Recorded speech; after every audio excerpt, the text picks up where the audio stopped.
balak mong bumili ng bagong sasakyan o di kaya may plano kang bumili ng bagong sasakyan pero medyo undecided ka. May agam-agam ka ng konti dahil hindi mo alam kung anong magandang brand ang para sa'yo. Magja-Japanese brand ka ba? Chinese brand? Korean brand? American brand? O di kaya European? Pero kung ako ang tatanungin mo, depende. Depende sa iyong budget. Paano mo kukunin? Ika-cash mo ba? I-financing mo?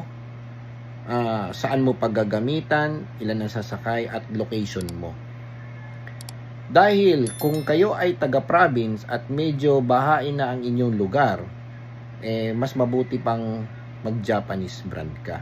Dahil unang-una, mas maraming dealers. Pangalawa, mas available ang parts. Pangatlo, mas mura ang parts.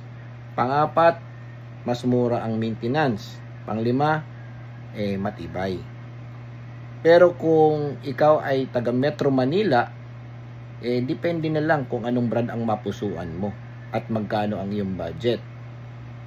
Pero let me remind you na napakabahain na ngayon ng Metro Manila.